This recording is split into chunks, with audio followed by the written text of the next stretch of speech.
श्री सत्यनारायण भगवान के व्रत की पूजन विधि। व्रत करने वाला पूर्णिमा व संक्रांति अथवा किसी भी दिन जब मन में श्रद्धा उपजे, उस दिन सायंकाल के समय स्नान आदि से निवृत्त होकर पूजा स्थान पर श्री सत्यनारायण भगवान के चित्र अथवा मूर्ति के सामने पूजन सामग्री धूप, दीप, फूल, माला, चूरमा, फल एवं चरणामृत रखकर सत्यनारायण भगवान का ध्यान करे, उन्हें बारंबार नमस्कार करे और श्रद्धा पूर्वक कथा श्रवण करे। हर अध्याय के प्रारंभ में कीर्तन रूप में हरि नाम स्मरण करें। इस प्रकार कथा श्रवण करने से मनोकामना अवश्य पूर्ण होगी।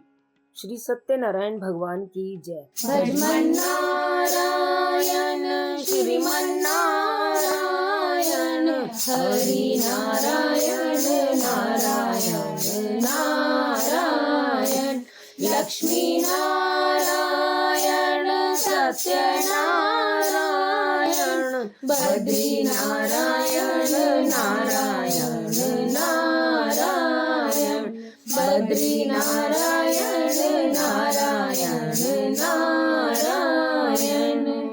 श्री सत्यनारायण भगवान की जय। श्री सत्यनारायण भगवान की व्रत कथा का प्रथमो अध्याय प्रारंभ। व्यास जी ने कहा, एक समय नैमिष अरण्य तीर्थ में शौनक आदि 88,000 ऋषियों ने पुराण वेता श्री सूत जी से पूछा, हे सूत जी, इस कलयुग में वेद विद्या रहित मनुष्यों को प्रभु भक्ति किस प्रकार मिलेगी तथा उसका उद्धार कैसे होगा। हे मुनि श्रेष्ठ, कोई ऐसा व्रत अथवा तप कहिए जिसके करने से थोड़े ही समय में पुण्य प्राप्त हो तथा मन वांछित फल भी मिले। ऐसी कथा सुनने की हमारी प्रबल इच्छा है। सर्वशास्त्र ज्ञाता श्री सूत जी ने कहा, हे वैष्णवों में पूज्य, आप सबने प्राणियों के हित की बात पूछी है। अब मैं उस श्रेष्ठ व्रत को आप लोगों से कहूँगा जिसे नारद जी ने श्री लक्ष्मी नारायण भगवान से पूछा था और श्री लक्ष्मीपति ने मुनि श्रेष्ठ नारद जी को बताया था। यह कथा ध्यान से सुने। एक समय योगी राज नारद दूसरों के हित की इच्छा से सभी लोकों में घूमते हुए मृत्यु लोक में आ पहुँचे। यहाँ अनेक योनियों में जन्मे प्रायः सभी मनुष्यों को कर्मों के अनुसार अनेक दुखों से पीड़ित देखकर उन्होंने विचार किया कि किस यत्न के करने से निश्चय ही मनुष्यों के दुखों का नाश हो सकेगा। ऐसा मन में विचार कर श्री नारद जी विष्णु लोक को गए। वहाँ श्वेत वर्ण और 4 भुजाओं वाले देवों के ईश श्री सत्यनारायण भगवान को, जिनके हाथों में शंख, चक्र, गदा और पद्म थे तथा वरमाला पहने हुए थे, देखकर स्तुति करने लगे। नारद जी ने कहा, हे भगवान, आप अत्यंत शक्ति से संपन्न हैं। मन तथा वाणी भी आपको नहीं पा सकते। आपका आदि, मध्य और अंत भी नहीं है। आप निर्गुण स्वरूप, सृष्टि के कारण, भक्तों के दुखों को नष्ट करने वाले हो। आपको मेरा बारंबार नमस्कार है। नारद जी से इस प्रकार की स्तुति सुनकर विष्णु भगवान बोले, हे मुनि श्रेष्ठ नारद, आपके मन में क्या है? आपका किस काम के लिए यहाँ आगमन हुआ है? निसंकोच कहें। तब नारद मुनि ने कहा, मृत्यु लोक में सब मनुष्य जो अनेक योनियों में पैदा हुए हैं, अपने अपने कर्मों द्वारा अनेक प्रकार के दुखों से दुखी हो रहे हैं। हे नाथ, यदि आप मुझ पर दया रखते हैं तो बताइए कि उन मनुष्यों के सब दुख थोड़े से ही प्रयत्न से कैसे दूर हो सकते हैं। श्री विष्णु भगवान ने कहा, हे नारद, मनुष्यों की भलाई के लिए तुमने यह बहुत अच्छा प्रश्न किया है। जिस व्रत के करने से मनुष्य मोह से छूट जाता है, वह व्रत मैं तुमसे कहता हूँ, सुनो। बहुत पुण्य को देने वाला, स्वर्ग तथा मृत्यु लोक दोनों में दुर्लभ एक उत्तम व्रत है, जो आज मैं प्रेम वश होकर तुमसे कहता हूँ। श्री सत्यनारायण भगवान का यह व्रत विधि विधान पूर्वक संपन्न करके मनुष्य इस धरती पर सुख भोग कर मरणोपरांत मोक्ष को प्राप्त होता है। श्री विष्णु भगवान के वचन सुनकर नारद मुनि बोले, हे भगवान, उस व्रत का फल क्या है? क्या विधान है? इससे पूर्व किसने यह व्रत किया है और किस दिन यह व्रत करना चाहिए? कृपया मुझे विस्तार से बताएं।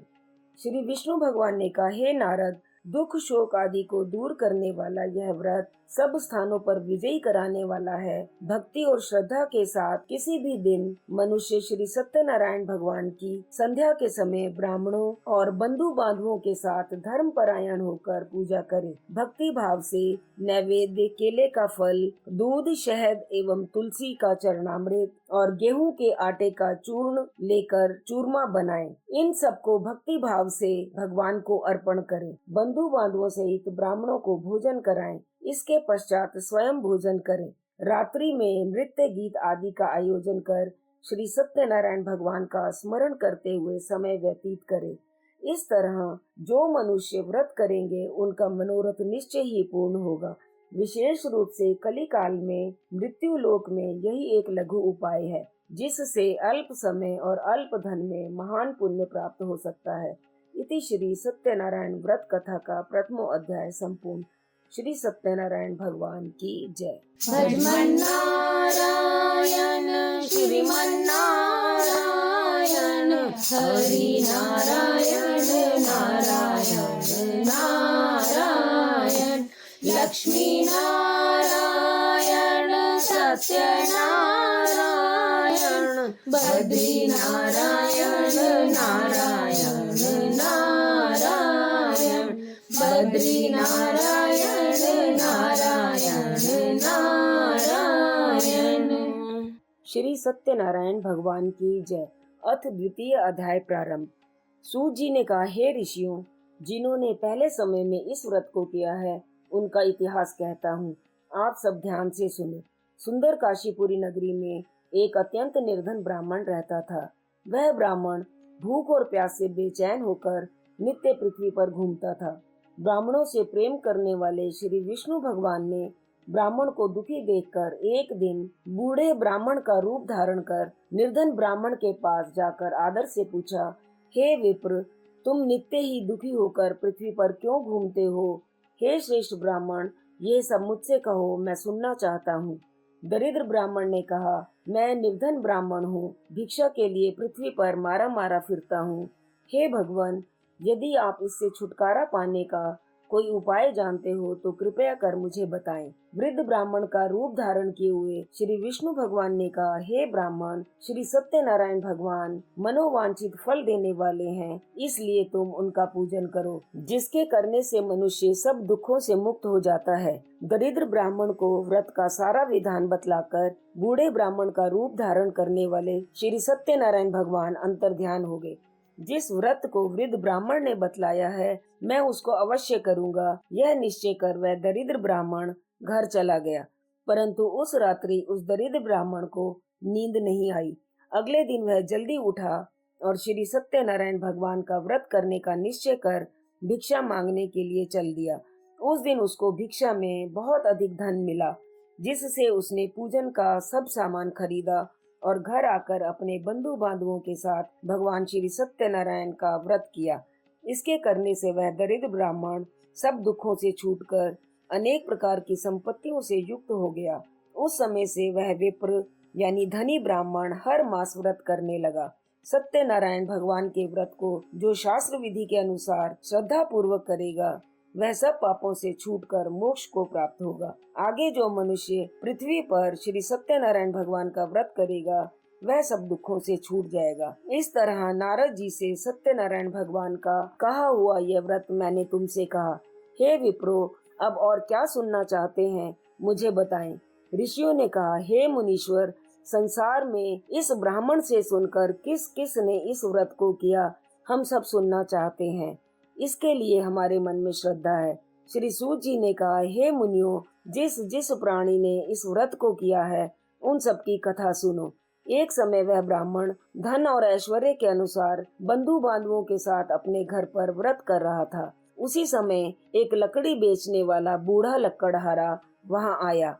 उसने सिर पर रखा लकड़ियों का गट्ठर बाहर रख दिया और उस ब्राह्मण के मकान में चला गया। प्यास से दुखी लकड़हारे ने ब्राह्मण को व्रत करते देखा। वह प्यास को भूल गया। उसने ब्राह्मण को नमस्कार किया और पूछा, हे विप्र, यह किसका पूजन एवं व्रत कर रहे हैं और इस पूजन एवं व्रत करने से क्या फल मिलता है? कृपा करके मुझे बताएं। ब्राह्मण ने कहा, सब मनोकामनाओं को पूरा करने वाला यह श्री सत्यनारायण भगवान का व्रत है। इन्हीं की कृपा से मेरे यहाँ धन धान्य आदि की वृद्धि हुई है। विप्र से इस व्रत के बारे में जानकर वह लकड़हारा बहुत प्रसन्न हुआ। भगवान का चरणामृत ले और भोजन ग्रहण कर बाद में अपने घर को चल दिया। अगले दिन लकड़हारे ने अपने में संकल्प किया कि आज ग्राम में लकड़ी बेचने से जो धन मिलेगा उसी से भगवान सत्यनारायण का उत्तम व्रत करूंगा। यह मन में विचार कर वह लकड़हारा लकड़ियों का गट्ठर अपने सिर पर रखकर जिस नगर में धनवान लोग रहते थे ऐसे सुंदर नगर में गया। उस दिन उसे लकड़ियों का दाम पहले दिनों से चौगुना मिला। तब वह बूढ़ा लकड़हारा अति प्रसन्न होकर पक्के केले, शक्कर, शहद, घी, दुग्ध, दही और गेहूं का चूर्ण इत्यादि श्री सत्यनारायण भगवान के संपूर्ण व्रत की सामग्री लेकर अपने घर आ गया। फिर उसने अपने बंधु बांधुओं को बुलाकर विधि विधान के साथ भगवान का पूजन और व्रत किया। उस व्रत के प्रभाव से वह बूढ़ा लकड़हारा धन पुत्र आदि से युक्त हुआ और संसार के समस्त सुख भोग कर अंत में बैकुंठ को चला गया।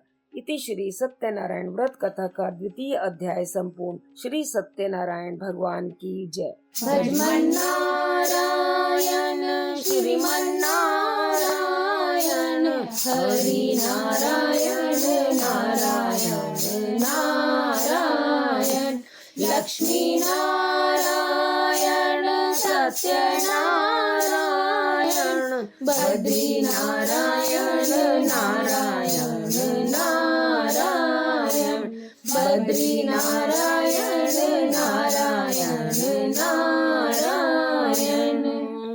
श्री सत्यनारायण भगवान की जय। अथ 3य अध्याय प्रारंभ।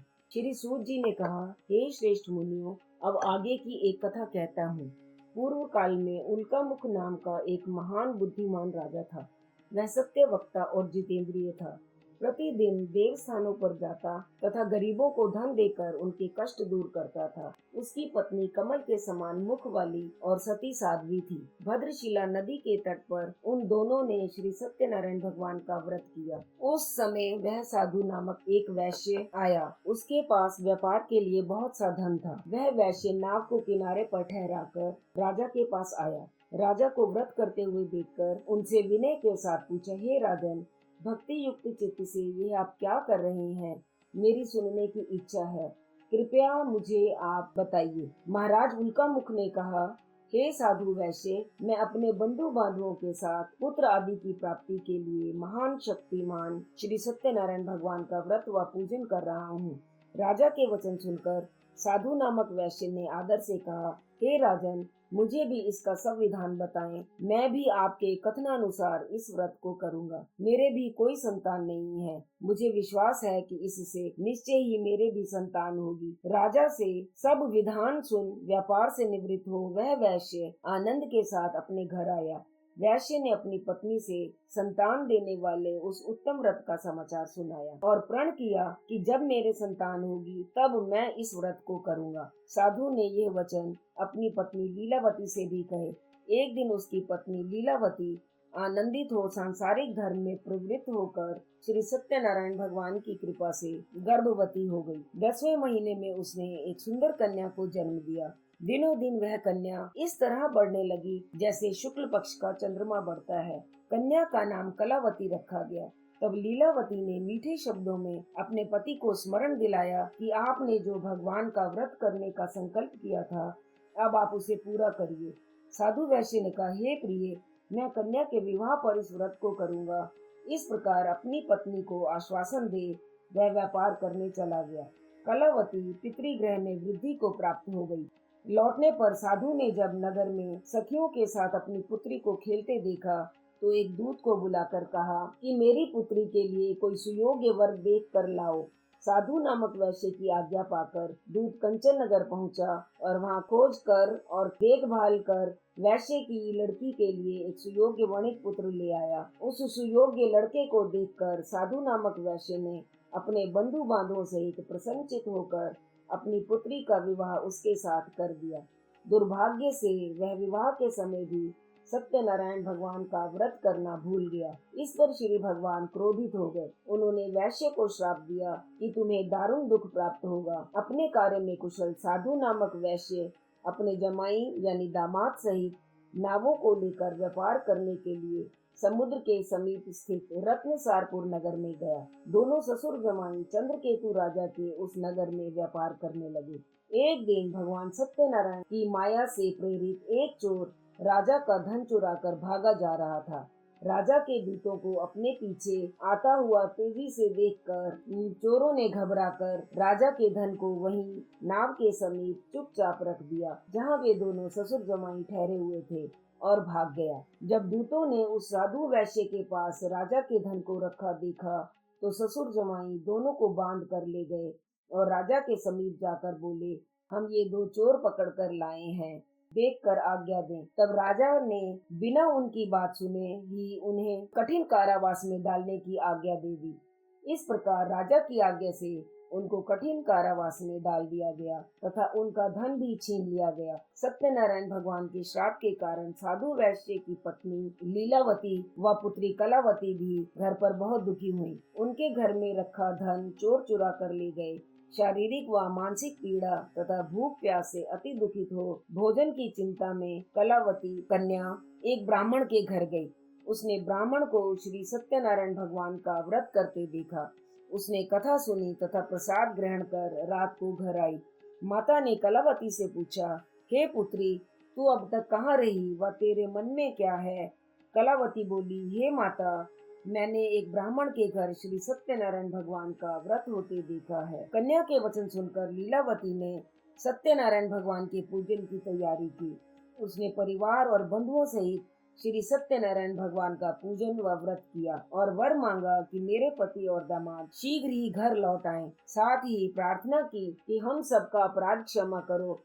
श्री सत्यनारायण भगवान इस व्रत से संतुष्ट हो गए। उन्होंने राजा चंद्रकेतु को स्वप्न में दर्शन देकर कहा, हे राजन, जिन दोनों वैश्यों को तुमने बंदी बना रखा है वे निर्दोष हैं। उन्हें प्रातः ही छोड़ दो। उनका सब धन जो तुमने ग्रहण किया है लौटा दो, अन्यथा मैं तेरा धन, राज्य, पुत्र आदि सब नष्ट कर दूंगा।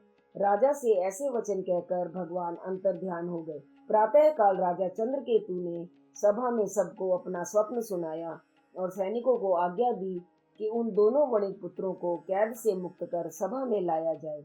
दोनों ने आते ही राजा को प्रणाम किया। राजा ने कोमल वचनों में कहा, हे महानुभावों, तुम्हें भाग्यवश ऐसा दारुण दुख प्राप्त हुआ है। अब तुम्हें कोई भय नहीं है, तुम मुक्त हो। ऐसा कहकर राजा ने उनको नए नए वस्त्र आभूषण पहनवाए तथा उनका जितना धन लिया था उससे दूना धन लौटाकर आदर के साथ विदा किया। दोनों वैश्य अपने घर को चल दिए। इति श्री सत्यनारायण व्रत कथा का 3य अध्याय संपूर्ण। श्री सत्यनारायण भगवान की जय। भजमन्नारायण श्रीमन्नारायण हरि नारायण नारायण नारायण लक्ष्मी नारायण सत्यनारायण बद्री नारायण नारायण नारायण बद्री नारायण नारायण नारायण। सत्यनारायण भगवान की जय। अथ 4th अध्याय प्रारंभ। श्री सूत जी ने आगे कहा, साधु नामक वैश्य ने मंगलाचार करके यात्रा आरंभ की और अपने नगर को चला। उनके थोड़ी दूर आगे बढ़ने पर दंडी वेशधारी श्री सत्यनारायण भगवान ने उससे पूछा, हे साधु, तेरी नाव में क्या है? अभिमानी वर्णिक हंसता हुआ बोला, हे दंडी, आप क्यों पूछते हैं? क्या धन लेने की इच्छा है? मेरी नाव में तो बेल और पत्ते आदि भरे हैं। वैश्य का कठोर वचन सुनकर दंडी वेशधारी श्री सत्यनारायण भगवान ने कहा, तुम्हारा वचन सत्य हो। ऐसा कहकर वे वहां से चले गए और कुछ दूर जाकर समुद्र के किनारे बैठ गए। दंडी महाराज के जाने के पश्चात वैश्य ने नित्य क्रिया से निवृत्त होने के बाद नाव को ऊंची उठा देखकर अचंभा किया तथा नाव में बेल पत्ते आदि देखकर मूर्छित हो जमीन पर गिर पड़ा। मूर्छा खुलने पर अत्यंत शोक प्रकट करने लगा। तब उसके जमाई ने कहा, आप शोक न करें, ये दंडी महाराज का श्राप है, अतः हमें उनकी शरण में ही चलना चाहिए, तभी हमारी मनोकामना पूर्ण होगी। जमाई के वचन सुनकर वह साधु नामक वैश्य दंडी महाराज के पास पहुंचा और अत्यंत भक्ति भाव से प्रणाम करके बोला, मैंने जो आपसे असत्य वचन कहे थे उनके लिए मुझे क्षमा करें। ऐसा कहकर महान शोकातुर हो रोने लगा। तब दंडी भगवान बोले, हे वणिक, मेरी आज्ञा से बार बार तुझे दुख प्राप्त हुआ है। तू मेरी पूजा से विमुख हुआ है। साधु नामक वैश्य ने कहा, हे भगवान, आपकी माया से ब्रह्मा आदि देवता भी आपके रूप को नहीं जान पाते, तब मैं अज्ञानी भला कैसे जान सकता हूँ। आप प्रसन्न होइए, मैं अपनी सामर्थ्य के अनुसार आपकी पूजा करूँगा। मेरी रक्षा करें और पहले के समान मेरी नौका को धन से परिपूर्ण कर दें। उसके भक्ति युक्त वचन सुनकर श्री सत्यनारायण भगवान प्रसन्न हो गए और उसकी इच्छा अनुसार वर देकर अंतर्ध्यान हो गए। तब ससुर व जवाई दोनों ने नाव पर आकर देखा कि नाव धन धान्य से परिपूर्ण है। फिर वह वैश्य भगवान सत्यनारायण का पूजन कर साथियों सहित अपने नगर को चला। जब वह अपने नगर के निकट पहुंचा, तब उसने एक दूत को अपने घर भेजा और दूत ने साधु नामक वैश्य के घर जाकर उसकी पत्नी को नमस्कार किया और कहा, आपके पति अपने दामाद सहित इस नगर के समीप आ गए हैं। लीलावती और उसकी कन्या कलावती उस समय भगवान का पूजन कर रही थी। दूत का वचन सुनकर साधु की पत्नी ने बड़े हर्ष के साथ सत्यदेव भगवान का पूजन पूर्ण किया और अपनी पुत्री से कहा, मैं अपने पति के दर्शन को जाती हूँ, तू कार्य पूर्ण कर शीघ्र आ जाना। परंतु कलावती पूजन एवं प्रसाद को छोड़कर अपने पति के दर्शन को चली गई। प्रसाद की अवज्ञा के कारण सत्यदेव ने रुष्ट हो उसके पति को नाव सहित पानी में डुबो दिया। कलावती अपने पति को न देखकर रोती हुई जमीन पर गिर पड़ी। नौका को डूबा हुआ तथा कन्या को रोता हुआ देख साधु नामक वैश्य दुखित हो बोला, हे प्रभु, मुझसे या मेरे परिवार से जो भूल हुई है उसे क्षमा करें। उसके दीन वचन सुनकर सत्यदेव भगवान प्रसन्न हो गए और आकाशवाणी हुई, हे वैश्य, तेरी कन्या मेरे प्रसाद को छोड़कर आई है, इसीलिए इसका पति अदृश्य हुआ है। यदि वह घर जाकर प्रसाद खाकर लौटे तो इसे इसका पति अवश्य मिलेगा। आकाशवाणी सुनकर कलावती ने घर पहुंचकर प्रसाद खाया और फिर आकर अपने पति के दर्शन किए। तत्पश्चात साधु वैश्य ने वहीं बंधु बांधवों सहित सत्यदेव का विधि पूर्वक पूजन किया। वह इस लोक का सुख भोग कर अंत में स्वर्ग लोक को गया। इति श्री सत्यनारायण व्रत कथा का 4th अध्याय संपूर्ण। श्री सत्यनारायण भगवान की जय। भजमन नारायण श्रीमन नारायण, हरि नारायण नारायण नारायण, लक्ष्मी नारायण सत्य नारायण, बद्री नारायण नारायण नारायण, बद्री नारायण नारायण नारायण। श्री सत्यनारायण भगवान की जय। अथ 5वां अध्याय प्रारंभ। श्री सूत जी ने आगे कहा, हे ऋषियों, मैं एक और भी कथा कहता हूँ, सुनो। प्रजा पालन में लीन तुंगध्वज नाम का एक राजा था। उसने एक स्थान पर ग्वालों को श्री सत्यनारायण भगवान का व्रत एवं पूजन करते देखा। अभिमानवश वह वहां रुका नहीं और प्रसाद का त्याग कर वह अपने नगर को चला गया। नगर में पहुंचकर उसने देखा कि उसका सब कुछ नष्ट हो गया है। वह समझ गया कि यह सब भगवान श्री सत्यनारायण ने किया है। तब वह उसी स्थान पर वापस आया और ग्वालों के समीप जाकर विधि पूर्वक पूजन कर एवं क्षमा याचना कर प्रसाद खाया। तब श्री सत्यनारायण भगवान की कृपा से सब कुछ पहले जैसा ही हो गया और दीर्घ काल तक सुख भोग कर मरणोपरांत स्वर्ग लोक को चला गया। जो मनुष्य इस परम दुर्लभ व्रत को करेगा, श्री सत्यनारायण भगवान की कृपा से उसे धन धान्य की प्राप्ति होगी। निर्धन धनी और बंदी बंधन से मुक्त होकर निर्भय हो जाता है। संतानहीन को संतान प्राप्त होती है तथा सब मनोरथ पूर्ण होकर अंत में वह वैकुंठ धाम को जाता है। जिन्होंने पहले इस व्रत को किया, अब उनके दूसरे जन्म की कथा भी सुनिए। शतानंद नाम का वृद्ध ब्राह्मण ने सुदामा के रूप में जन्म लेकर श्री कृष्ण की भक्ति कर मोक्ष प्राप्त किया। उल्का मुख नाम के महाराज राजा दशरथ बने और श्री रंगनाथ का पूजन कर वैकुंठ को प्राप्त हुए। साधु नाम के वैश्य ने धर्मात्मा व सत्य प्रतिज्ञ राजा मोरध्वज बनकर अपने पुत्र को आरे से चीरकर मोक्ष प्राप्त किया। महाराजा तुंगध्वज स्वयंभू मनु हुए। उन्होंने बहुत से लोगों को भगवान की भक्ति में लीन कर मोक्ष प्राप्त किया। लक्कड़हारा अगले जन्म में गुह नामक निषाद राजा हुए, जिसने भगवान राम के चरणों की सेवा कर मोक्ष प्राप्त किया। इति श्री सत्यनारायण व्रत कथा का 5वां अध्याय संपूर्ण। श्री सत्यनारायण भगवान की जय। भजमन्नारायण श्रीमन्नारायण हरि नारायण नारायण नारायण लक्ष्मी नारायण सत्यनारायण बद्री नारायण नारायण नारायण बद्री नारायण नारायण नारायण। श्री सत्यनारायण भगवान की जय।